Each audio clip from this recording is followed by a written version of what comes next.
My name is Claudia Valencia, and I'm proud to serve as the National Development Chair for the CHCI Alumni Association, a network of over 4,000 Latino professionals from across the country who have participated in the leadership development programs hosted by the Congressional Hispanic Caucus Institute, or CHCI. The CHCI Alumni Webinar Series is made possible thanks to the generous support of our partners at State Farm. Thank you so much, State Farm. And now I'm excited to introduce our presenter for today, Katherine Curiel. Katherine currently serves as a Director of Strategic Partnerships at Octane Lending, a fintech startup that specializes in consumer lending in the power sports market. She's passionate about personal finance and helping others break down the mental barriers that keep them from investing. Before we get started, I'd like to share a couple of reminders. Katherine will answer questions towards the end of the hour. Please submit your questions using the Q&A function located in the bottom toolbar of your Zoom screen. This session is being recorded, and the recording will be shared via email and social media. Now, I'd like to turn it over to our presenter for today's webinar, Katherine Curiel.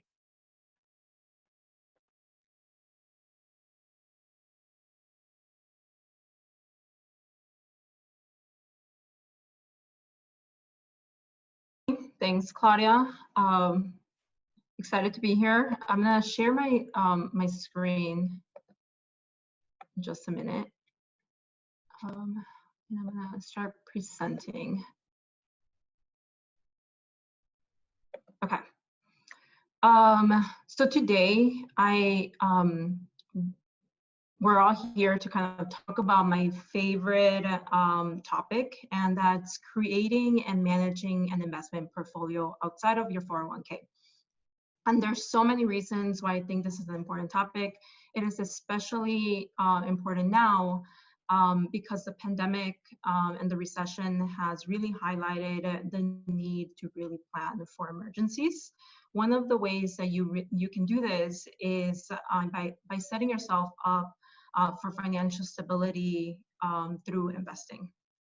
And I know that investing can sound really intimidating to a lot of people, but it's my job today to encourage you to kind of break down that mental barrier and the knowledge barrier that you might have, and hopefully get you started on creating and funding an investment account.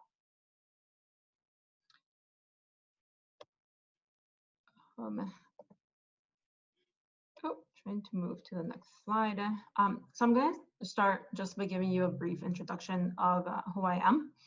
I'm a first-generation college graduate. I was born in the U.S., but raised in Guadalajara, Mexico, and Wisconsin. I started my career in investment management at Wells Capital Management. The team managed about $300 billion in assets at that time. Over the years, I worked at several investing organizations, funding private debt, startups, large organizations, and foundations. I have a degree in finance, a master's in urban planning, and an MBA as part of my educational background. And then a little fun fact for you all, I started investing in college. I was studying finance at the time. And I thought, why not give it a try? None of my parents had invested before. None of my friends also had invested before. And I also couldn't afford the bags of Kate Spade, but the stock at the time was $2 per share. So I thought, if I wanted to buy Kate Spade, why not just buy the stock? And so that's my very first investment company that I bought. So today we're going to talk about four main topics. First, the importance of investing. Two, the most common mistakes that new investors make. Then we'll dive into creating a portfolio using 3 simple steps. And then lastly, I'll leave you with a few tools and applications that you can use to get started.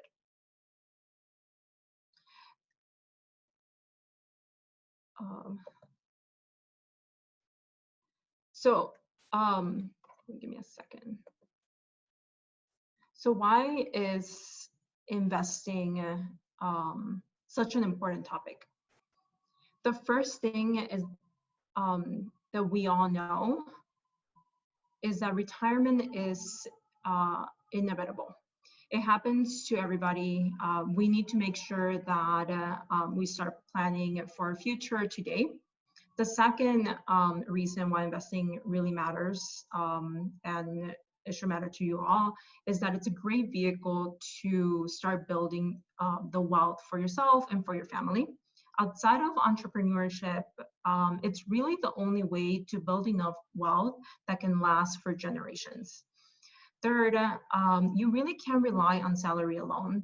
It will take more than a lifetime of earnings and aggressive savings in order to generate the money that you might need for retirement, or to set yourself and your family up for success across generations. Lastly, even if you do aggressively save during your lifetime, it will not grow to your assets to an attractive rate.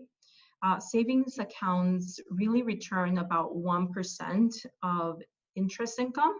And over time, inflation is sometimes higher than 1%, and it would actually eat away the interest income, and you will be left with only the money that you put in. And that's not a bad deal, but it's also not a good deal. You're not generating the full potential of those assets. Savings accounts are great for short-term liquidity and emergencies, but not optimal for the longer-term planning that a investment portfolio can provide you. Additionally, investing is really important for the Latino community. We are a growing demographic in the US, as we all know. However, as a collective, our median household wealth is well below the average. There are several systemic and structural issues that have led to this, and we won't fix that through investing alone, but individually we can close the gap by setting smart goals for ourselves and for our families through creating investment portfolios that make sense for us. One of the reasons that I'm so passionate about helping Latinos invest is because in order to improve our financial stability, we need to create the wealth for ourselves. Let's face it, a lot of us are not going to be fortunate enough to get money passed down to us by our family. In fact, only 5% of Latinos receive an inheritance from their parents or grandparents, and this really lags behind the support other demographics get from older generations. This is not something that we can control, but it's an important aspect to highlight and to remind ourselves that we are going to be the ones that need to create the wealth that we want for ourselves and for our families. Now that we know the numbers and why investing is important to us as Latinos, I'd like to start by breaking down a lot of the mistakes first investors make when they first get started. If you've already made some of these mistakes, that's okay, we can fix them. The first big mistake that I hear a lot of my friends and millennials make is waiting until our big break into a higher paying job in order to start making progress towards our financial goals. And I understand this mentality. It's really hard to think about kind of your future when you're thinking about kind of your cash flow at this time and place. But the first principle of investing is to use the time value of money to put to your advantage. And what that really means is that if you invest $10 now, it will be worth more in 10 years. And the interest income that you generate from investing those $10 will grow your principal capital over time, and it will build upon itself. If you don't have a large income now, you can still start an investment account through apps like Acorns. That particular app rounds up every transaction for you and invest the money that gets generated from that that roundup that they do. No amount of money really is too small, and really you can start at any time. The second mistake that a lot of people make is ignoring your employer's 401k plan. And I have a lot of friends. One in particular worked at a company for 3 years before she even started taking advantage of the match that her company gave her. And this is real money that she was leaving on the table. And it's a big mistake that actually cost her thousands of dollars. Take advantage of your company's 401k plan. It's part of your compensation package. Some companies also offer employer or employee stock purchase plans, which is basically the ability to buy their stock at a discount. In practice, this means that you're getting their stock at below market value. And even if you sell right away, you'll make a profit. Third, relying on your 401k as the only portfolio you have is also not a wise idea. 401ks are popular because they're employer-sponsored plans, but economically, they're really expensive to maintain. You should contribute to your employer plan, but also have backups. Have Roth IRAs, traditional IRAs, portfolios with ETFs, portfolios with a lot of different variety of investments. Another mistake is making decisions based on past returns. Investors know that you cannot predict the market. Past returns can tell you how risky an investment is, but it cannot tell you what your return is going to be a year from now. You are better off ignoring the past performance and picking your assets based on the ability to diversify your portfolio so that your risk can be diversified. The number 5 mistake that you can make is believing that you can time the market. This is a big misconception spread mostly by people who got lucky at some point in their investment experience. And frankly, you cannot predict the market, and instead focus on that diversification that you need in your portfolio. And then lastly, being too conservative or aggressive in your investment strategy, it's also not, it's a mistake that a lot of people make, and it's going to really cost you down the road. It's best to plan before you start investing, and that you consider all your liquidity needs that you'll have in the next year, in 5 years, in 10 years, and then picking the right strategy for yourself based on what exactly I'm going to cover today, and kind of setting up the right goals for yourself. Okay, so before you start investing, I kind of listed 4 different things that you should be considering. A lot of times we don't really think about investing because we don't know where to even start, and we don't really think we're ready. And so in order to get over this barrier, there are 4 things I think you should all be doing before you start investing. The first is to create a budget. This is for the person who thinks that investing is going to be a challenge. Track spending in order to identify areas where you could save extra cash. Create an emergency fund. This is to ensure that you don't lose sleep over your portfolio because you're worried about whether or not you're going to have losses. And so you can have a safety net for a few months in order to kind of think less about the options or the investments that you're doing in your portfolio. And then the third thing that that's really important is to pay high interest rate debt, like credit cards. They're really expensive to maintain. About 25% interest expense is really high, and it's actually more than what you can expect as a return from a stable portfolio. And so pay that up first before you put money towards an investment account. Lastly, I can't mention this enough, and so I'm going to mention it again. Max up your employer retirement plan.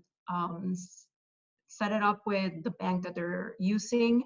The steps that I cover in the presentation can really be used to think about your 401k, but I gear the conversation away from that because I wanted to focus on creating a separate investment portfolio because I think we all can benefit from having extra money that is being generated through portfolios. Okay, so now I'm going to cover the 6 steps that I typically recommend to people who are new to investing. I'll walk through each of these steps separately and individually in the following slides. The first step is to set really specific, measurable, and realistic goals. It will tell you your ability to take on risk. The second goal is understand your investment personality. This will tell you your willingness to take risk within your portfolio. Third, create an investment policy statement. It will help you stay on track and it will keep you accountable. 4, choose your asset mix based on your goals.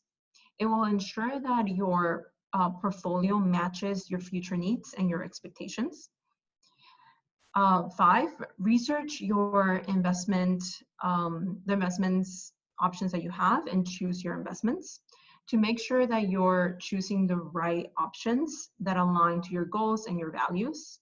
And then lastly, monitor and manage your investments. This is to make the necessary adjustments that you'll have to make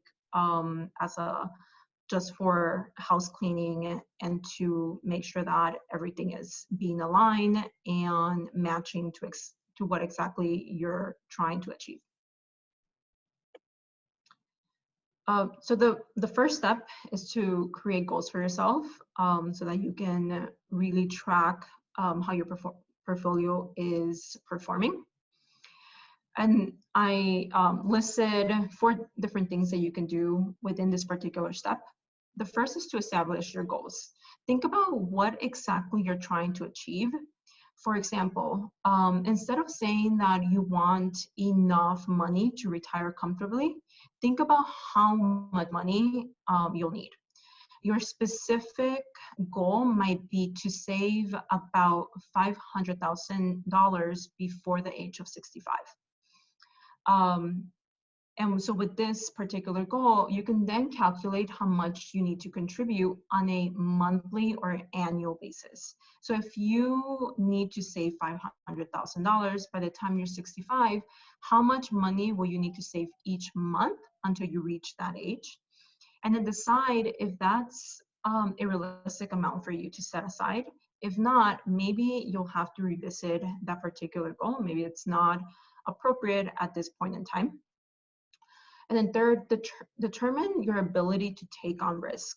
Think about what your expected age is going to be when you need to pull a lot of those funds out, your future earnings potential, any financial obligations that you might have.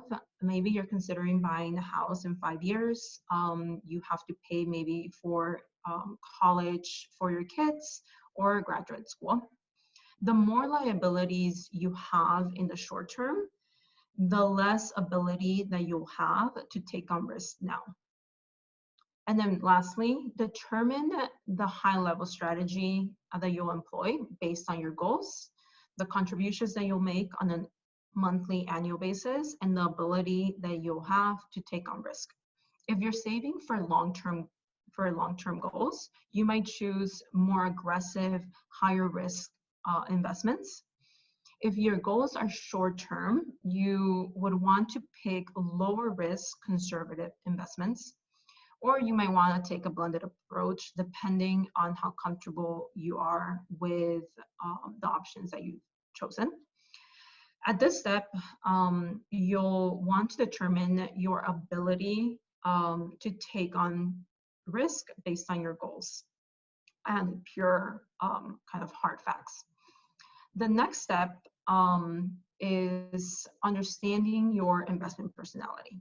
Once you understand your ability to take risk, you'll want to understand your willingness to take that risk. Having a good understanding of your risk tolerance is crucial to taking control of your portfolio. It will save you from committing a lot of the mistakes that we talked about earlier, or having anxiety over your investments. The way that you can assess your risk tolerance is by understanding that investment personality that you might have as you're working through your portfolio. And so I typically fit every investor into 4 different categories, and they differ across the 4 factors that you see here on the screen.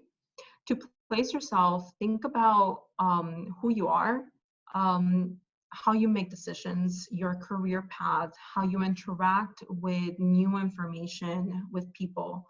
And so I'll start with the investors that have a pretty low risk tolerance.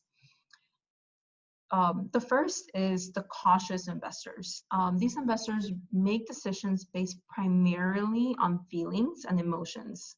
They are very sensitive to the investment losses and the potential of losses. They fear that they're going to lose too much money, and so that fear really drives their investment making decision. They have trouble making proactive decisions regarding the options that they have, and they don't really trust the advice of others because they're cautious. They hold very safe investments because of this reason. And then these people really fall, the people who really fall under this category are, I typically think about teachers, elderly widows, because they don't really have the mindset to kind of think outside of that lower risk tolerance. The second investor that fits in the low risk tolerance bucket is the methodological investor. They are a lot more disciplined, more mechanical thinking than the cautious investor, but they also make they make decisions based on facts and nitpick small details. And so they don't have an emotional attachment to their investments. And typically I think about engineers and architects as the archetype of this particular investment personality. They differ from the cautious investor because they don't have that emotional attachment to their investments and really focus on research in order to make decisions. Both of these investors have a really low risk tolerance, and they tend to go for really conservative portfolios because that's what makes them comfortable. Next, I'm going to talk about the 2 types that have a higher risk tolerance. The spontaneous investor makes decisions based on feelings a lot, and they make them really frequently. They always second guess themselves and the advice of others. They chase investment facts and popular stocks. They buy and sell based on market events and perception. And so I usually think about salespeople, young trust fund heirs that have the kind of high risk tolerance because of what really how they think, but they might not make decisions based on research. And so that leads me to the 4th investor type, which is the individualist investor. They make decisions based on hard facts. They do not second guess themselves. They exercise independent thinking. They put a great deal of trust in their research, and they usually are self-made. hardworking individuals. I usually think about small business owners, executives,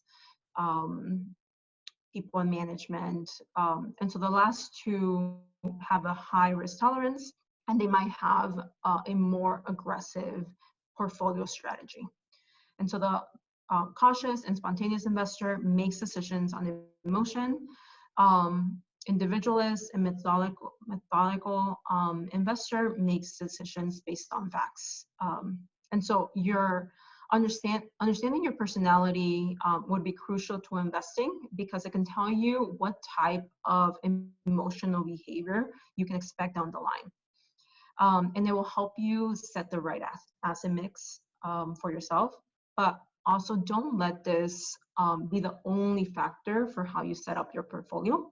Consider your goals as well. You don't want to underinvest just because you're a cautious investor. Think about the capital that you have and the goals that you have for yourself.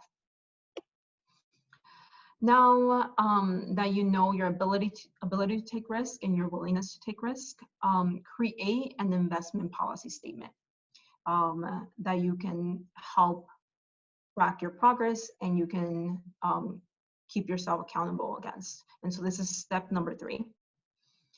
I think it's really important to write down your plan and have an investment policy statement.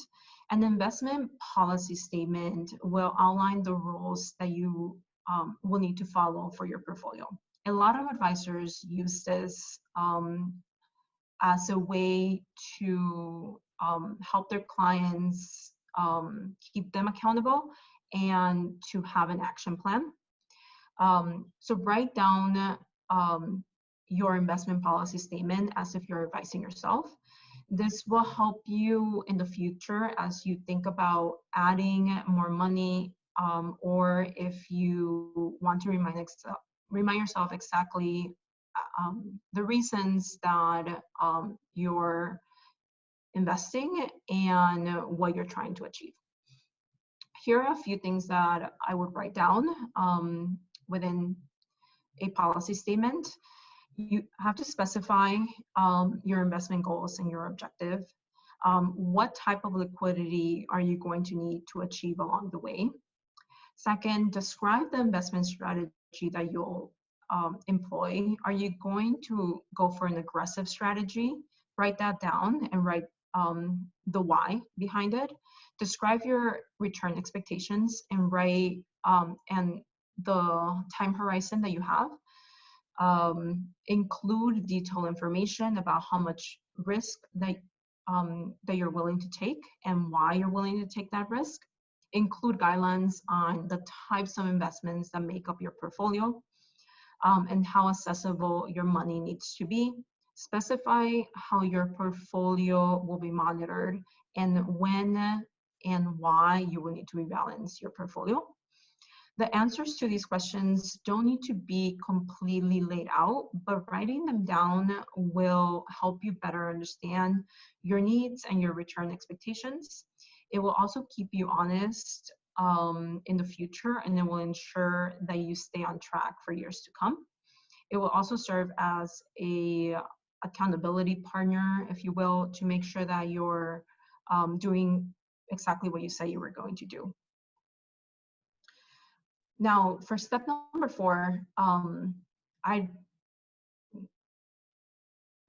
step number 4 kind of requires you to choose your asset mix based on your goals. And so an asset mix is a portfolio mix of investments that are generally created from 3 main asset classes: equities, fixed income, which is bonds, and cash. This graph is going to show you different types of assets mapped out against return and risk. Cash offers, cash typically does not offer a high return, but it's a lower risk. Bonds offer low returns, but also have lower risk. So if you need a conservative approach, you go for more of a bond mix. REITs are real estate investments and are relatively kind of in the middle of that mixed return ratio. And then stocks have a higher risk, but also can have a pretty high return for you. The asset mix that you choose should reflect your investment profile, taking into account your risk tolerance, the goals that you set for yourself, your time horizon, and an incremental kind of step up along the risk and return potential can help you achieve the goals that you have for yourself, and also can mitigate some volatility. You don't want to be too over invested in equity because that's not really a diversified portfolio. And so think about the whole spectrum as you want to diversify, because it will help with return, and it will also help with mitigating any risk along the way. You also should consider that no asset listed here is a risk-free asset, not even cash. If you hold too much cash, it may hinder your ability to reach your financial goals. And so there's the opportunity cost to holding too much cash in your portfolio. This is an example of 3 different asset class or asset mixes. And so I wanted to provide you with an example of what a portfolio might look like if you fit a conservative strategy, a blended strategy, or an aggressive strategy. And so a conservative portfolio, this is a approach where you hold mostly low risk, low return assets in the form of bonds typically. The goal here is really to protect your principal value, not really to generate a big return. So if you are, you fall within a conservative portfolio approach, it's really about maintaining that capital that you put in. And it also doesn't have a lot of stock. If you do have stock, they're really high quality investments from companies that provide dividend, for example. The next asset mix is a balanced portfolio. This is divided evenly across high risk and low risk assets. It grows at a pretty fast rate relative to a conservative portfolio. It's good for people that have a medium to long-term horizon, anything from 5 years to 10 years. And it kind of does what a conservative portfolio does for people who want to protect their principal, but it also does what an aggressive portfolio would do for the people that want to grow their assets. And so an aggressive portfolio looks something more like this. It's mostly made up of stocks, some foreign stocks, large, small cap stocks. The goal here is really to generate a strong capital growth over a long-term horizon. The value of the portfolio itself might fluctuate over time a lot, but at the end, you'll get a larger capital gains because of that aggressive strategy that you implemented. Next, you'll want to research and pick your investment. This is step number 5. And this is where it gets a little bit complicated. You'll want to ask questions about your investments. I characterize the questions into 5 different buckets. The first bucket is questions about the performance of the fund. And these look a little bit like what the 3 that I have here. Look at the return, the past return based on a benchmark. Every fund has a benchmark that they compare themselves against, and look at how they have performed against that benchmark. Is it a good return? Does it match your expectations for what you're looking for? Are they beating the market? How expensive also is it to hold this particular fund? Typically look for an expense ratio of 0.05% to 0.5%. The next bucket of questions that you'll want to ask or want to do is within the fund, review the top 10 investments and ask yourself these questions. Are the top 10 holdings pretty stable entities? Are you familiar with the companies, the countries, the entities that you're investing in? Are these companies industry leaders? Are they growing at a relatively reasonable pace? Do they have a positive cash flow? So think about the top 10 investments in any fund that you're investing and really research and think about the companies that make up that fund. The next bucket of questions that I think you should ask yourself and consider are things that you care about, like ethics, social and governance standards. That's what ESG stands for. Are the funds that you're trying to invest in ones that align to your values as a person? Are the companies doing the right things in your mind? Do they pay a living wage? Do they employ person labor? Are they companies that you would be proud to own? And then also, does the fund even mention ESG standards in their marketing materials? Chances are that if they don't mention them, it's not even a consideration for them. And so a lot of times you might want to steer clear from these types of investments that don't really have any ethics, social, or governance standards, because in the long term, these types of companies really outperform because there's a really big cost associated with a lot of the ESG issues that every company should consider nowadays. And then the fourth bucket, this is specifically for individual stocks. Look at their financial information and their financial metrics. Is the industry growing? How fast are the revenues of the company growing? Are they positive?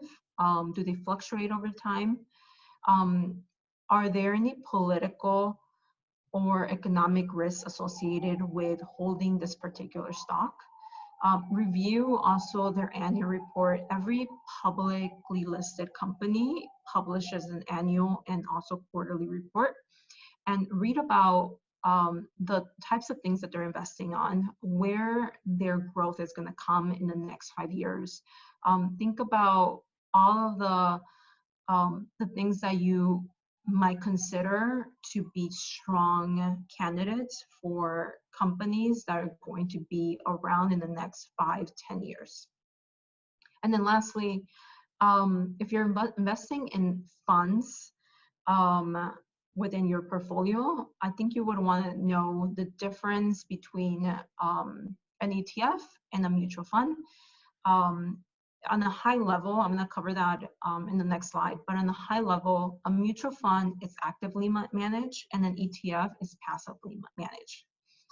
And so I created this slide to list out the main differences of a mutual fund and an ETF, which is something that a question that I get pretty often from friends and people who are looking to invest.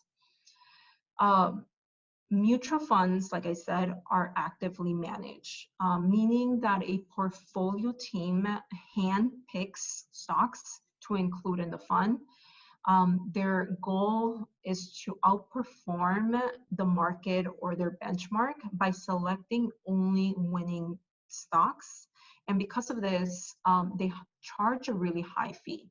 Portfolio managers claim to be able to meet the market consistently.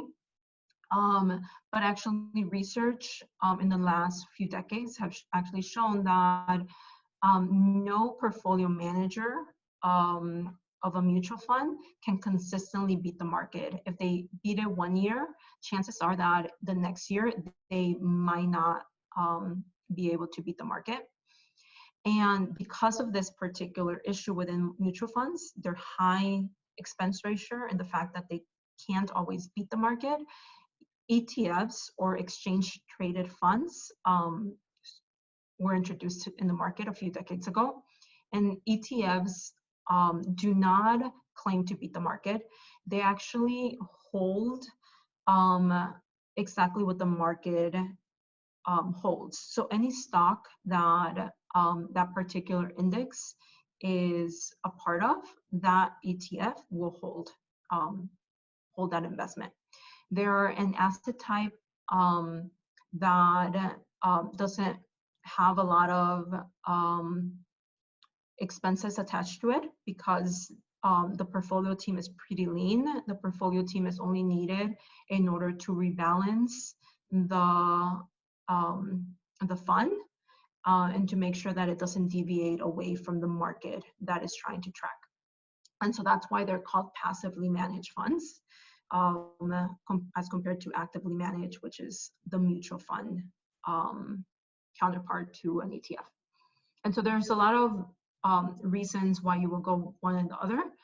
Typically, if you think that a portfolio manager is one that consistently beats the market and you think that they're going to be able to pick winning stocks, you go with a mutual fund. If you don't think that any portfolio manager can beat the market and you just want to really, you don't really want to pay high fees, you want a low expense ratio, you go with an ETF. And then lastly, the one thing that I want to cover that a lot of people forget is monitor and manage your investments. This is really important, and it's always a step that gets forgotten along the way. But you really need to monitor and manage your portfolio because it tends to stray away from your initial asset mix or your expectations for return. And so the reasons that you would want to manage your fund are, I have 4 different things that I listed here.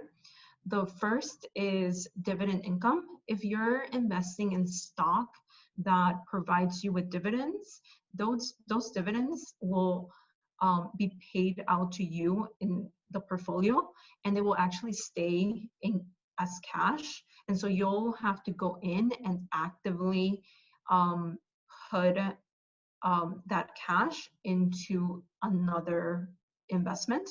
Otherwise, it just stays as cash, and it's not really doing anything for you as cash. For the second thing that you want to consider when revisiting your portfolio is thinking about rebalancing. And this is an essential part of the process because the rise and falls of the market values within your portfolio may result in changes to your asset mix over time, which will expose you to more risk that you initially expected. And so you'll need to go into your portfolio and reassess how the asset mix has shifted over time. You don't want to be too invested in stock if you have a conservative portfolio strategy. And so you want to make sure that you take away money from the stock investments and reinvest it into the bonds in order to really do exactly what you said you were going to do in your portfolio policy statement. And then 3, there's a lot of changes in your financial needs and life circumstances that might arise. And so you might want to revisit and manage your portfolio over time based on those changing needs. And so examples of needs that could change is maybe you're thinking about taking money out for a down payment in the next year, and so you may want to make a shift in your asset mix. Maybe you want to fund your kids' education and you want to pull from the portfolio that you invested in, or maybe you have a new dependent that you need to take into consideration and you need to readjust your asset mix because of it. And then lastly, the one reason that you would not want to revisit your portfolio and make changes is an event that is market related. We can't always control market fluctuations, and we really shouldn't let market falls or rises impact how we buy and sell.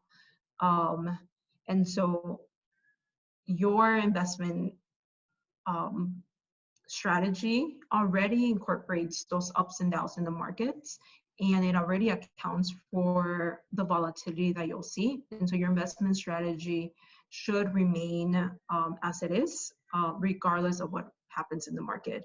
What you see a lot of times in recession, in the recession, is people pull or sell their assets, and that's not great because you're basically selling at the bottom, and the potential to generate more revenue or income is you basically are eliminating it.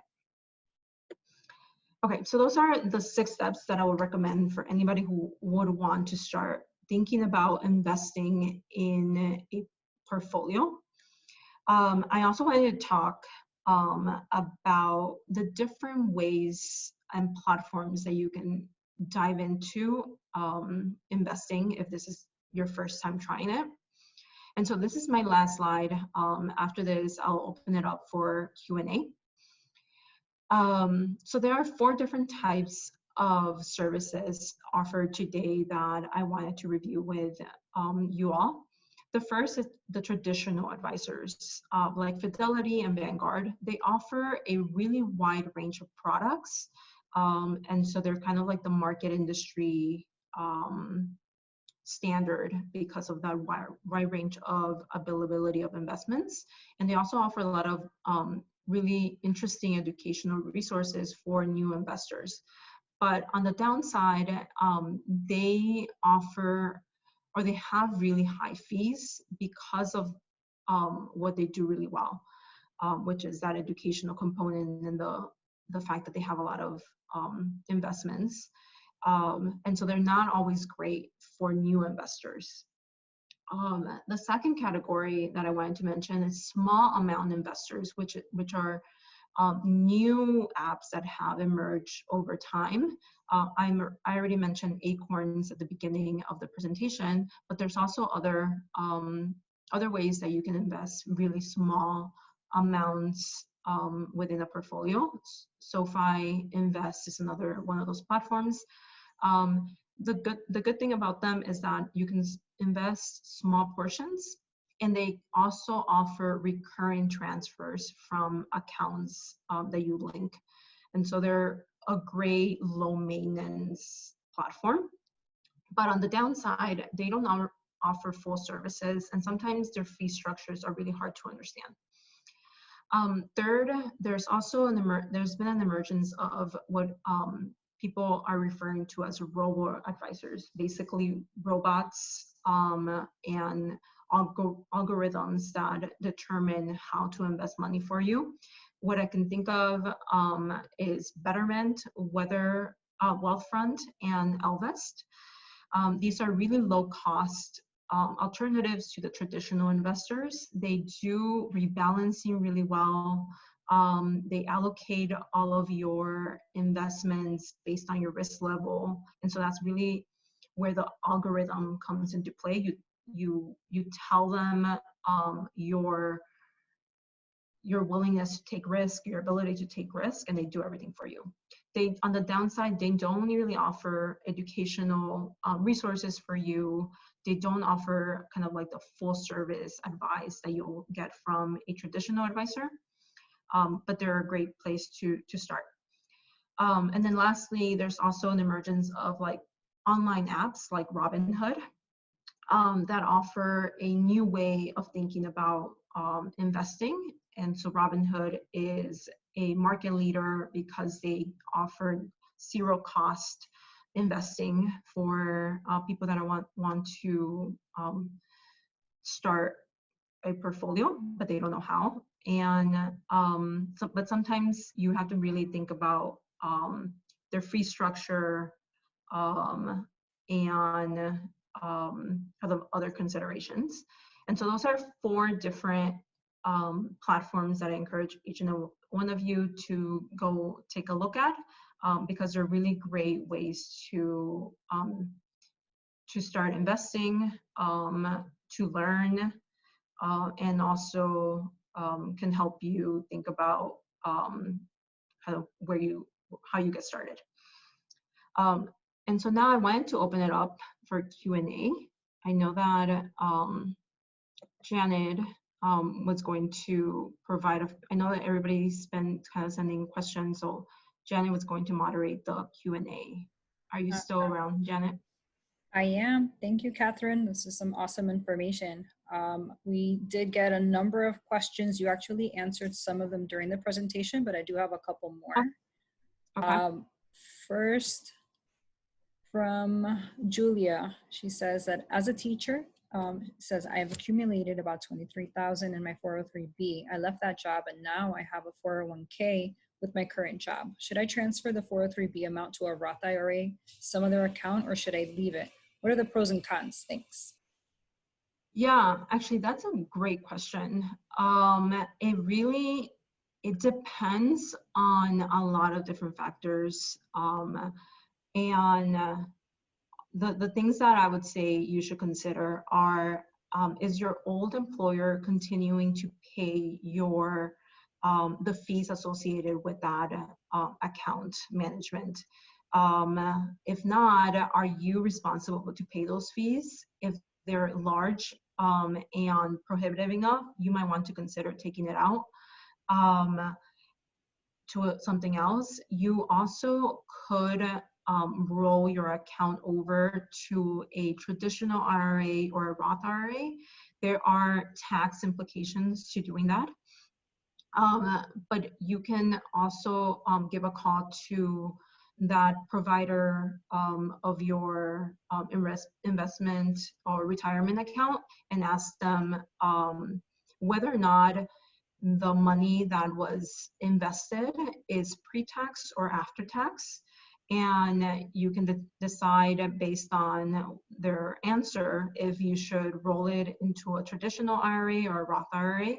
A Roth IRA is an after-tax investment vehicle. A traditional is a pre-tax investment vehicle. And I would say sometimes Roth IRAs, traditional IRAs have lower fees than a 401k or 403k. I think that's that nonprofit name for it. And so you should consider it based on expenses. If your old employer is still managing and paying, why not just leave it there? And